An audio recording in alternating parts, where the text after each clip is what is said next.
effectivement, le chômage en fonction des catégories qu'on prend est effectivement en augmentation. Ceci étant dit, Exactement. Je pense qu'il y a plusieurs choses à dire sur l'intervention du président de la République. D'abord, il y a un problème clair de forme. Les propos sont inacceptables et insupportables.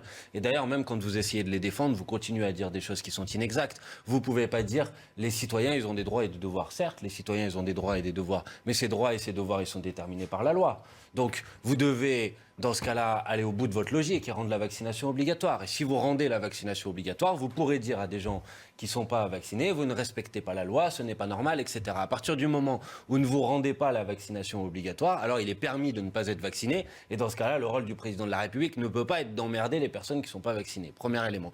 Deuxième élément, sur le fond maintenant. Sur le fond. On vient d'apprendre ce matin, vous avez peut-être vu ça, une étude de l'INSERM qui dit quoi ? 40% des personnes qui sont non vaccinées aujourd'hui, elles le sont par difficulté d'accès aux soins. Pas parce qu'elles sont anti-vax, comme vous essayez de l'expliquer, mais parce qu'elles n'ont pas les moyens d'accéder à la vaccination, parce qu'elles sont dans des déserts médicaux, etc.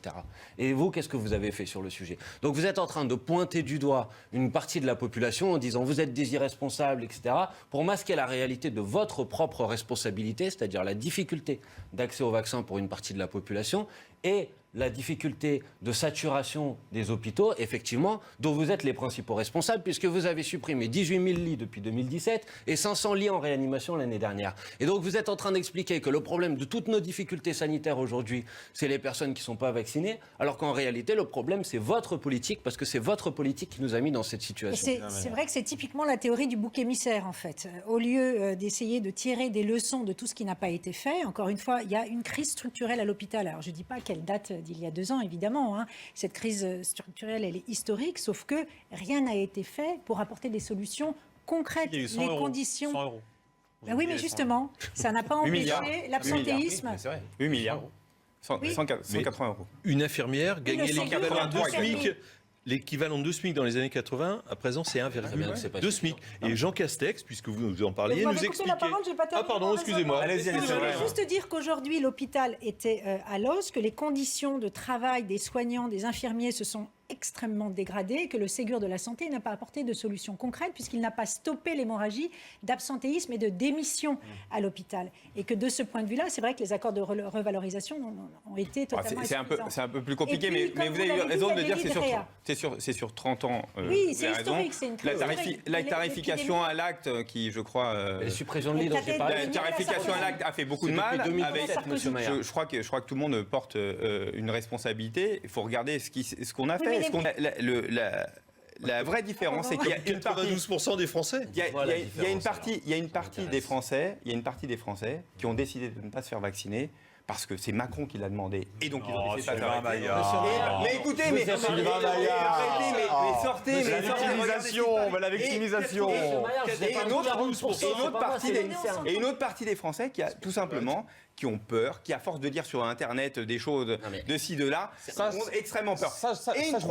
Et une troisième partie de gens qui disent bon bah je vais attendre encore un petit peu, je vais faire en sorte que... Et c'est cette partie-là qu'on veut pousser à se faire vacciner. Je vous ai parlé d'une étude de l'INSERM qui vous dit que 40% des personnes non vaccinées, c'est pas mes chiffres à moi, ceux de l'INSERM, qui est un organisme national. Je vous dis 40% des personnes non vaccinées... Et vous ne parlez pas de 60%. Attendez, moi je vous parle de ces 40% qui sont déjà emmerdés une fois parce qu'ils n'ont pas accès aux soins et que M. Macron veut emmerder une deuxième fois. Vous trouvez ça normal ? Non, Mais attendez, je ne sais pas si c'était un coup politique ou pas, mais si c'était un coup politique, c'était un mauvais coup politique. La preuve, le sondage qui est sorti aujourd'hui, que vous avez pu consulter, qui dit que 70% des Françaises et des Français considèrent qu'en matière de vaccination, il vaut mieux convaincre que contraindre, qui est la position que nous-mêmes nous défendons depuis le début, et qu'on n'est pas seul à défendre, puisque c'est la position de l'Organisation mondiale de la santé. C'est assez drôle d'ailleurs, puisque au début de l'épidémie, vous vous targuiez de suivre à la lettre les recommandations de l'OMS, et puis maintenant, vous décidez de passer à une forme de contrainte, comme dans tous les pays d'Europe occidentale. Hein. Mais c'est pas parce que d'autres font des bêtises qu'il faut faire exactement les mêmes Particulièrement bêtises. Vous voyez ?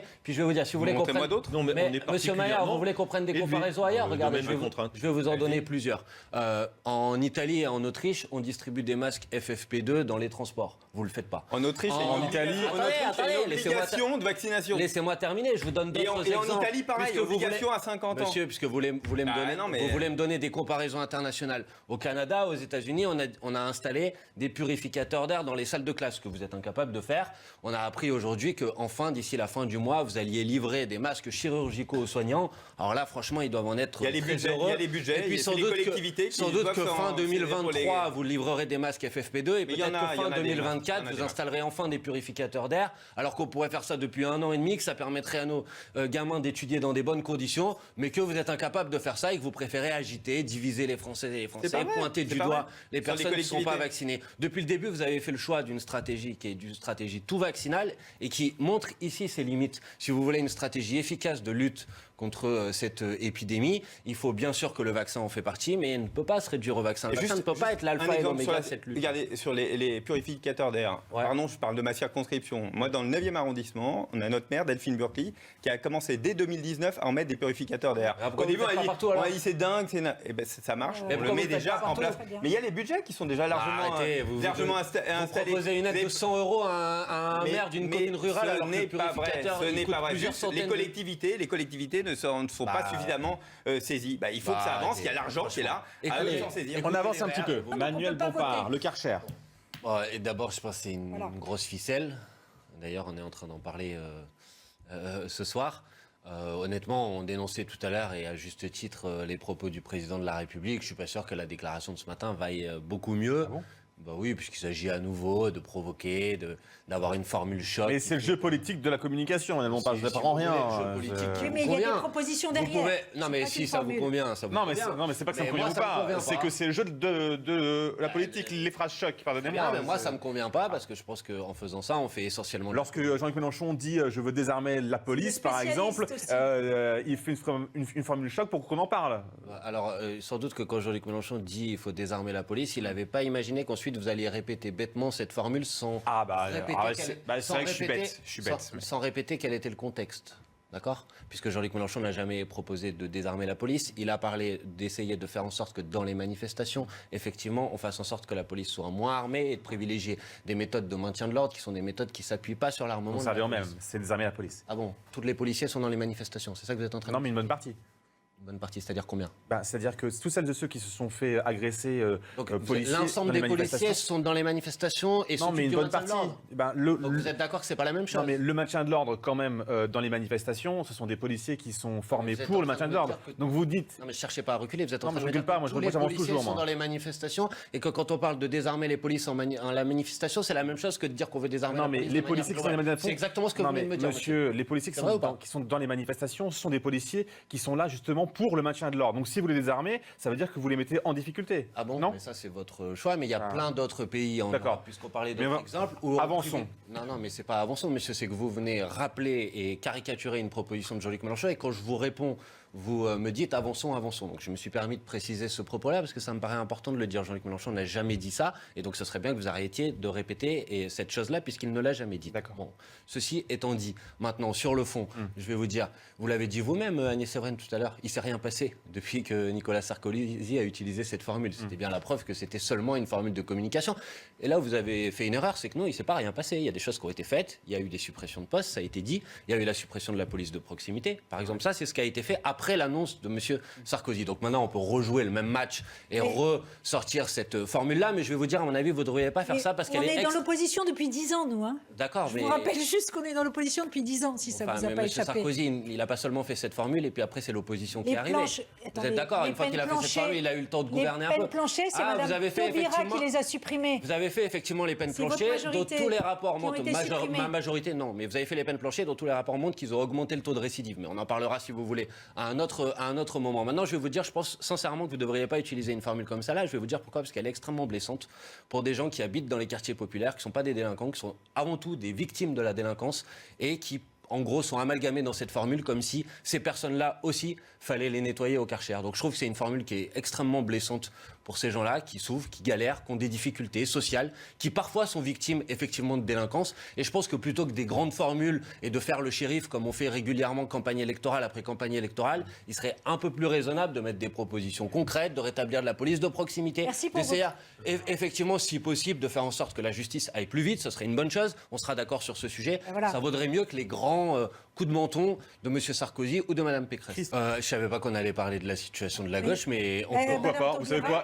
on peut tous dire. On peut en parler, il n'y a Madame Taubira, aucun problème. Il n'y a pas de sujet. Madame Evren, je vais vous dire une chose. Nous, on a fait notre congrès et on a une candidate qui a gagné. Vous avez le mais droit. on est d'accord sur l'essentiel, contrairement à cette gauche qui est morcelée, affaiblie. C'est pas évident à l'Assemblée nationale quand on voit le détail du vote hier soir. Je veux juste vous dire, je sais pas comment on va faire Valérie Pécresse. Je veux juste vous dire une chose. Il y a dans cette élection, pour l'instant, le même nombre de candidats qui se revendiquent de la gauche que de candidats qui se revendiquent de la droite. Donc, non, il y en a 8. Un peu plus quand même. Vous voulez qu'on fasse les comptes? On est 5, vous êtes 7 ou 8. Monsieur Philippot, vous l'oubliez, monsieur Lassalle. À gauche? À gauche? À droite. Ah non, à droite. Mais alors là... Donc, bon, bref, mais c'est puisque vous vouliez parler du nombre de candidats. Maintenant, attendez. Mais vous vous rendez compte que vous êtes en train de nous classer dans l'extrême droite? Non, j'ai pas dit, j'ai dit la droite, vous dites madame. monsieur Philippot. Il est à l'extrême droite, je crois, donc dans le camp de la droite. Il n'a pas participé à notre primaire. Je suis pas sûr que ça soit un débat très intéressant, mais si vous voulez qu'on parle de la gauche, moi je termine juste là-dessus en vous disant, écoutez, là, on est au début d'une élection, on verra à la fin si la gauche elle est morcelée, etc. Moi je vous dis juste une chose, monsieur Mélenchon il vous a proposé un débat à madame Pécresse. Répondez et puis on verra si la gauche n'existe pas. Et on part. Mais sur le fond, est-ce que ces 500 parrainages, ça veut encore dire quelque chose? C'est ça aussi, Manuel Bompard. Clairement non, regardez, enfin moi je ne suis pas un partisan ni de monsieur Zemmour ni de madame Le Pen, mais regardez ce qui est en train de se passer. Vous avez des sondages, on en pense qu'on en veut, moi-même je les conteste, mais qui disent qu'en gros, vous avez 3 candidats qui pèsent à peu près entre 30 et 40% des voix, monsieur Zemmour, madame Le Pen, monsieur Mélenchon, qui les 3 sont dans une situation difficile pour obtenir leur parrainage pour présenter leur candidature. C'est bien la preuve que cette règle ne vaut plus rien, puisqu'elle ne permet pas d'assurer la représentation des courants d'idées qui existent dans la société. D'abord parce que cette règle en elle-même est inique. Par ailleurs, elle met les maires dans des situations extrêmement difficiles, parce que souvent ils n'ont pas demandé cette règle, et ça les met dans une situation difficile de devoir accorder leur parrainage. Je rappelle que parrainer quelqu'un n'est pas le soutenir. En soi, c'est juste lui permettre de s'exprimer. Sauf que cette règle, elle est difficile à comprendre pour des citoyens qui disent « Ah, tu as parrainé telle personne alors qu'on n'en a pas discuté collectivement, le conseil municipal n'était pas d'accord ». C'est une règle qui est absurde. Donc nous, on avait fait une proposition, on a même déposé une proposition de loi à l'Assemblée nationale. J'aurais souhaité que toutes les personnes ici la soutiennent, qui était de remplacer ou d'ajouter en tout cas au parrainage par les 500 parrainages d'élus, un parrainage citoyen. Par exemple, on dit 150 000, 200 000, s'il faut mettre 300 000, on met 300 000. Parrainage citoyen, et si un candidat a ses parrainages citoyens, il peut présenter sa candidature. C'est un dispositif qui existe dans d'autres pays en Europe, ça existe au Portugal par exemple. Je crois, parce qu'on peut comprendre l'intérêt de base, écarter des candidatures individuelles, n'importe qui ne peut pas être candidat à la présidentielle, il faut être représentatif d'un courant d'idées qui existe dans la population. Mais quel que soit ce qu'on en pense, on ne peut pas dire que Mme Le Pen, M. Zemmour ou M. Mélenchon ne représentent pas des courants d'idées qui existent dans la population. Donc je crois qu'il est temps de mettre un terme à cette règle, elle est absurde, et de la remplacer par une règle de parrainage citoyen. Il les a les 500 parrainages, Jean-Luc Mélenchon? Non, pas encore, il continue à travailler, il en a davantage que M. Zemmour pour l'instant. C'est vrai qu'en général, il faut au moins 700 promesses pour avoir les 500? 700, je sais pas, mais au moins 600, oui, parce qu'en fait, pour l'instant, on est dans un système de promesses de parrainage. Ensuite, les élus reçoivent eux-mêmes les formulaires à domicile, enfin à la mairie, et ensuite, c'est eux qui les renvoient ou pas. Donc, quelqu'un peut vous avoir promis qu'il va le faire et pas forcément le faire. Donc, il faut une petite marge. Ils ont jusqu'à mars en plus, donc il y a quand même encore... Au moins, je pense qu'une chose qui pourrait être faite, et je m'arrête là, c'est qu'au moins les associations d'élus pourraient dire aux maires il faut parrainer, faites-le. Parce que souvent, ce qu'on observe, c'est que beaucoup de maires, parce qu'ils ne veulent pas avoir de difficultés ou de problèmes, décident de parrainer personne. Et c'est une difficulté, ça favorise les partis qui ont des gros réseaux d'élus, et c'est pas pour ça qu'ils sont plus représentatifs de la population.